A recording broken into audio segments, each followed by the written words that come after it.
Bismillahirrahmanirrahim. Assalamualaikum warahmatullahi wabarakatuh.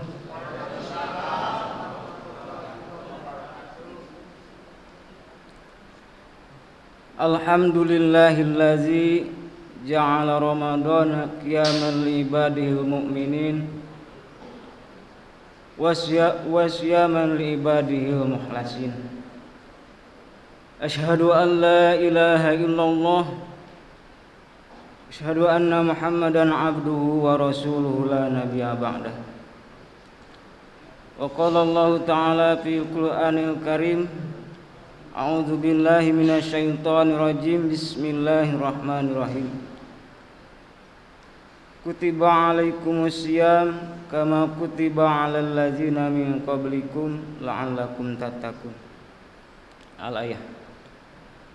Wa qala an-nabiyyu sallallahu alaihi wasallam an Abi Hurairah qala Rasulullah sallallahu alaihi wasallam, atakum Ramadan syahrun mubarakun faradallahu azza wa jalla alaikum siyaman tuftahu fihi abwab sama wa tughlaqu fihi abwabul jahim. Al-hadis.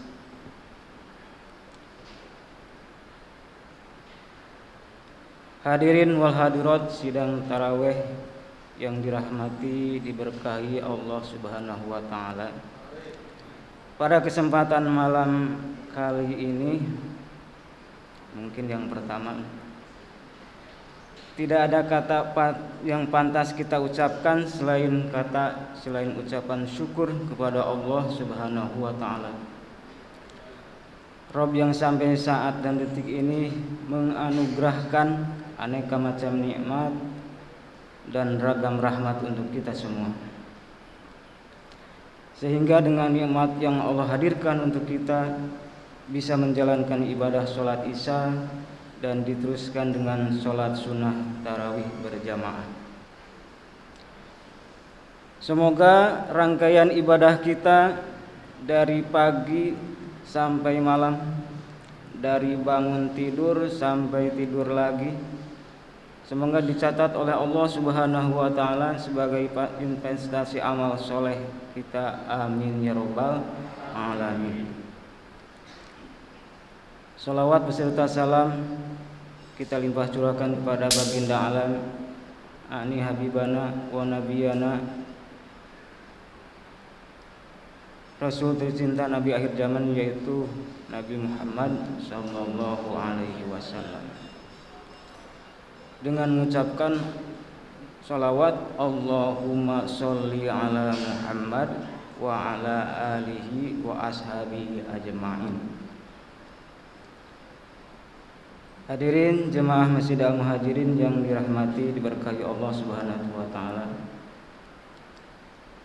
Pada kesempatan kali ini saya kemarin di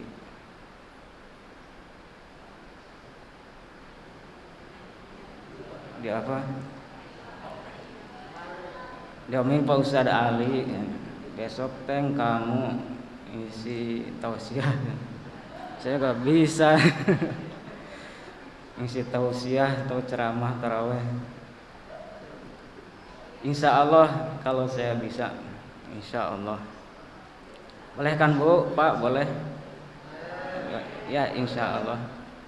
Ya malumlah, baru pertama grogi ini. Grogi.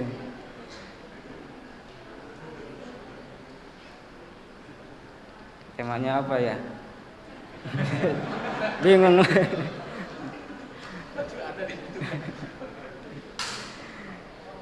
Saya mencoba mengevaluasi hadis dalil-dalil dari guru-guru kita yang kemarin, dari ayat-ayat suci Al-Quran yang telah disampaikan oleh ustadz-ustadz kita dan guru-guru kita yang lalu. Di antaranya ada sebuah hadis An Abi Hurairah qala Rasulullah sallallahu alaihi wasallam,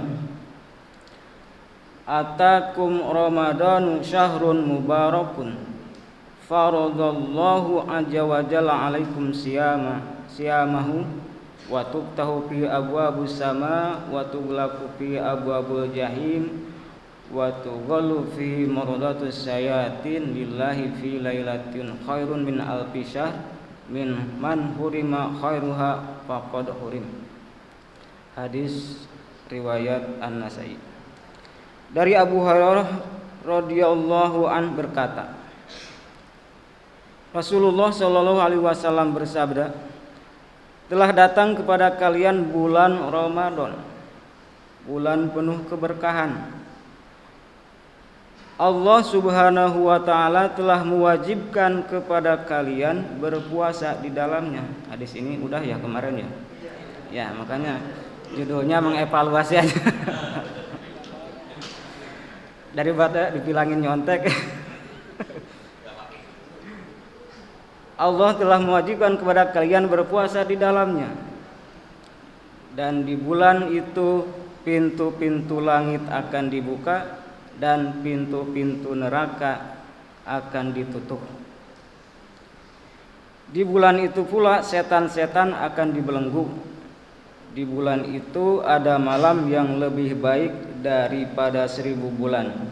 Barang siapa yang terhalang mendapatkan kebaikan, maka sungguh ia merugi terhalang. Hadis riwayat An-Nasai. Hadis ini menjelaskan Allah Subhanahu wa taala telah mewajibkan kepada kita didasari dengan landasan surat Al-Baqarah ayat 183 yang tadi dibaca, terus disambung dengan ayat 184, 185 dan seterusnya 187, pokoknya di situ yang diawali dengan kutiba alaikumusiyam kama kutiba alal ladzina min qablikum la'allakum tattaqun. Ayat tersebut diturunkan lalu dijelaskan oleh baginda Rasulullah SAW dengan hadisnya.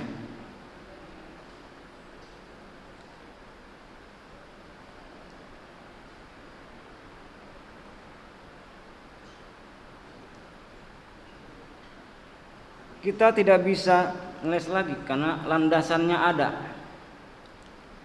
Al-Qur'annya komplit, hadisnya pun banyak gitu. Nah, di situ Allah mewajibkan kepada kita untuk berpuasa di bulan Ramadan ya. Lanjut. Lalu dibukakan pintu-pintu langit. Dalam hadis lain pintu-pintu surga, yang artinya dibukakan pintu-pintu kebaikan. Contoh sedekah, ngasih makan orang, ngasih fakir miskin. Itu tadi ada yang lewat kotak amal, masukin enggak? Itu kotak, bukan pintu.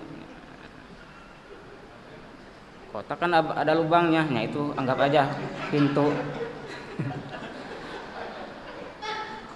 Ya kotak bukan pintu kan, anggap aja itu kan ada lubangnya, anggap aja itu pintu.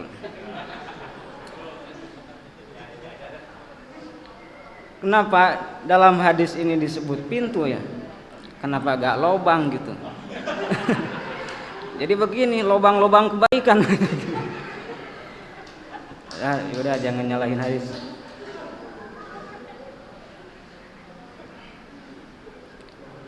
Dibukakan pintu-pintu kebaikan. Kan gak setiap hari ada kotak lewat, gak setiap hari kan. Kalau di hari-hari biasa nggak ada kan, cuma di bulan Ramadan doang. Ya ini tandanya, buktinya dibukakan kebaikan-kebaikan di bulan Ramadan ya ini. Orang gampang banget itu mengeluarkan, umpamanya ngasih orang sedekah dan segala macamnya tersebut, dan juga memperbanyak amal-amal sunnah seperti sholat sunnah, taraweh dan lain-lainnya, dan ayat membaca surat Al-Quran, membaca ayat-ayat Al-Quran. Itu dibukakan pintu-pintu kebaikan di bulan suci Ramadan. Dan masih banyak-banyak lagi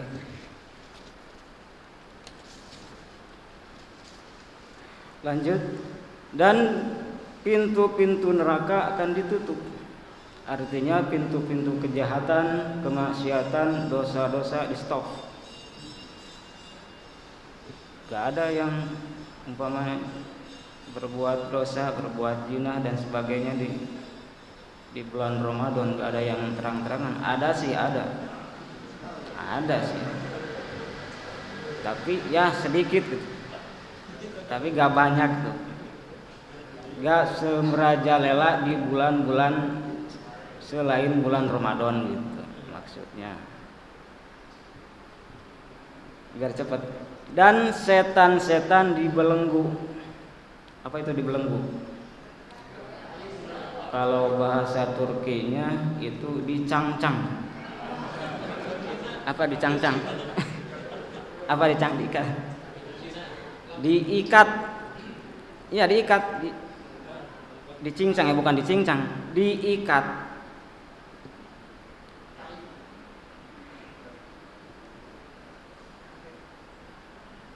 Dari dulu kita dengar hadis ini selalu membayangkan bahwa kita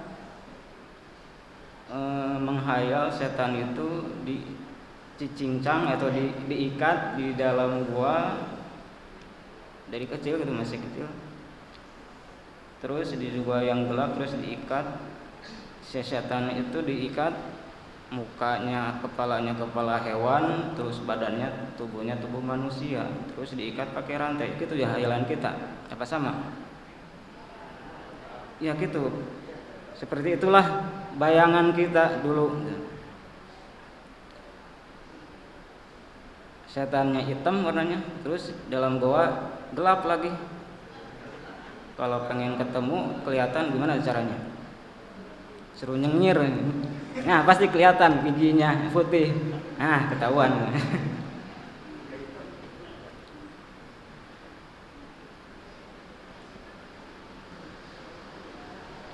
Lagi ya. Masih ngomongin setan, jadi ngurusin setan ya. Gak apa-apa lah. Setan itu menurut sebagian para ulama adalah sifat, bukan berbentuk makhluk, tapi adalah sifat yang artinya menyimpang. Dari kata syatona yusyaitinu syaitonan, yang artinya menyimpang. Setan itu dari kata syatona, sifat yang ada di manusia. Setan terdiri dari manusia dan jin. Mungkin juga kita disebut setan, mungkin aja. Surah An-Nas yang terakhir, dalilnya a'udzubillahi minasyaitonirrajim, allazi yuwaswisu fi sudurin nas minal jinnati wan nas. Ayo baca sama-sama. Itu kan bisa, allazi yuwaswisu fi sudurin nas minal jinnati wan nas. Setan itu yang membisikkan dalam hati-hati manusia, mungkin saja dari bangsa jin, wanas dan manusia. Nah, kita juga bisa disebut setan. Kalau ada ke kita yang ngomongin, yang marahin, setan lu, jangan marah. Setan lu. Jangan marah. Kita mungkin di situ kita lagi kesifatan sifat setan itu, yaitu sifat yang menyimpang. Menyimpang dari apa? Menyimpang dari hak, dari kebenaran.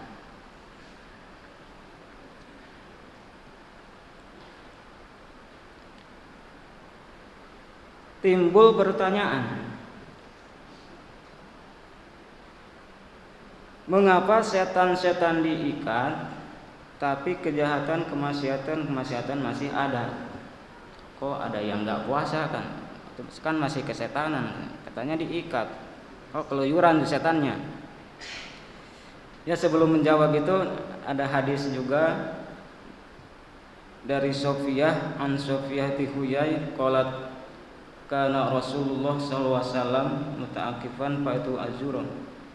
Qala Nabi sallallahu alaihi wasallam ala sariri innaha Safiyah bintu Huyai. Qala subhanahu ya Nabi ya Rasulullah. Qala Rasulullah sallallahu alaihi wasallam inna syaitana yajri minal insani mazradam wa inni khasyitu ayyuhdifa fi qulubikuma su'an aw qala syainan, yang artinya dari Safiyah binti Huyai, ia berkata, pernah Rasulullah SAW sedang beriktikaf, lalu aku datang ke beliau, aku mengunjungi di malam hari, aku pun bercakap-cakap dengannya, kemudian aku ingin pulang, beliau berdiri lalu mengantarkan. Kala itu rumah Safiyah di tempat Utsman bin Zaid. Tiba-tiba ada orang Ansor lewat. Ketika keduanya melihat Rasulullah SAW, ini arti hadis ya yang tadi dibaca. Mereka pun mencepat langkah kakinya. Nabi SAW lantas mengatakan, pelan-pelanlah. Sesungguhnya wanita itu adalah Safiyah binti Huyai. Keduanya berkata, Subhanallah wahai Rasulullah SAW. Rasulullah SAW bersabda, sesungguhnya setan bisa menyusup dalam diri manusia melalui aliran darah. Nah, setan itu pintar. Dalam tubuh kita bisa mengalir darah. Nah, setan di situ berjalan menggoda manusia, menggoda kita.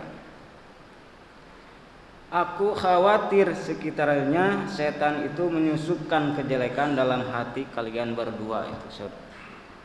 Muttafaq alaih, hadis riwayat Bukhari nomor 3281. Dalam hadis lain yang artinya setan berjalan dalam diri manusia seperti berjalannya darah, seperti mengalirnya darah. Maka sempitkanlah, itu dalam hadis lain, maka sempitkanlah dengan apa? Dengan lapar, yaitu dengan berpuasa. Nah, dari situ jawaban yang tadi bisa kejawab. Mengapa setan-setan diikat tapi kejahatan masih ada, kemaksiatan masih ada? Karena orangnya tidak berpuasa. Nah, kalau puasa, yang benar-benar puasa, ya pasti akan setannya merasa leles gitu, lemes gitu. Masa lagi puasa merampok, bunuh orang, bukan gitu, marahin orang atau ngomongin orang gitu. Lagi puasa kan, jadi setannya juga lemes gitu. Ya berikut nafsu kita juga pun ikut lemes karena puasa. Ya, setan-setan merasa terikat dalam tubuh kita karena kita berpuasa. Puasanya juga pun harus ikhlas, harus karena Allah, niat yang benar, sesuai syarat sah, sesuai apa? Ya, sesuai aturan ibadah yang aturannya dan sesuai rukun-rukunnya dilaksanakan. Terus niatnya betul, bukan karena gak enak. Saya puasa sih karena gak enak. Oh gak enak, karena di rumah keluarga semuanya puasa, saya ikut puasa karena gak enak kalau gak puasa. Saran saya kalau gak enak gak usah dimakan gitu. Harus ikhlas puasanya juga. Nanti insya Allah kalau kita ini puasanya ikhlas karena Allah, nanti berfaedah. Setan-setan akan merasa terikat. Mudah-mudahan mungkin tausiah saya mudah-mudahan ada manfaatnya. Kesalahannya mungkin ini dari kekeliruan saya. Kalau ada benarnya mungkin itu dari agama. Mohon maaf atas segala kekurangan. Terima kasih atas segala perhatian. Wabillahi taufik wal hidayah. Wassalamualaikum warahmatullahi wabarakatuh.